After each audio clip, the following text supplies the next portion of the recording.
Greetings, YouTube. With the recent political debates going on in America, it's become very prevalent that the religious affiliation of elected officials is very important in America. Of course, you would have noticed that if you've been paying attention, say, for the last 100 years.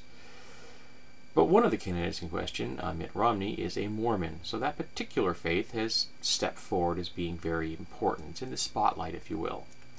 And this particular video isn't about Mitt. What it's about is that I'm really confused by some of the actions, both from a philosophical and political position, of some faiths. In this moment, the Mormons. So it seems that for some strange reason, people in the Mormon faith, and this has been going on for a long time, this is nothing new, like to convert dead people to the Mormon faith. Now, I don't know how many of you out there have not heard of this, so I need you to let that sink in. They actually have a ceremony where they decide that someone who has died decades, centuries in the past is now no longer the faith they were in life, but that they are now a part of the Mormon faith, a sect of the Christian faith. Now, if you decide to make a decision like that when you're alive, you can convert to being an atheist, Jew, Buddhist, Taoist, pagan, Pastafarian, doesn't matter. That's your choice.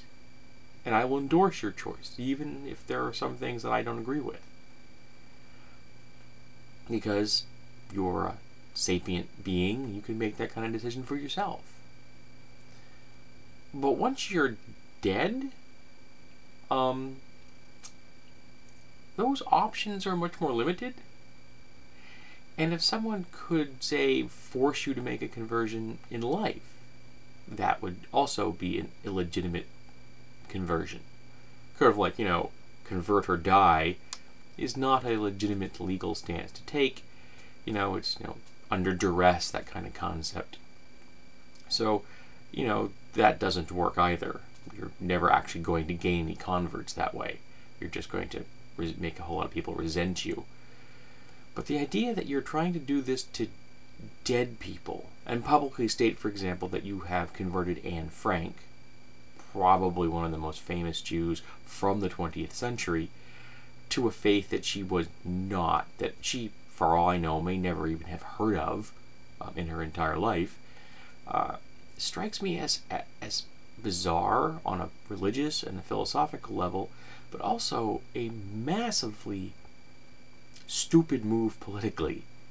I mean, do they not understand how incredibly insensitive that is to people of another faith?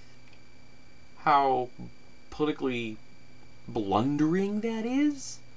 To say that this incredibly famous person who spent her entire life as a Jew has now had that stripped away from them? How dehumanizing that is? I don't know if I could think of many types of actions that would be less politically correct, that would be more insulting to someone. And that's supposed to convert people to believing that you're a legitimate faith. How?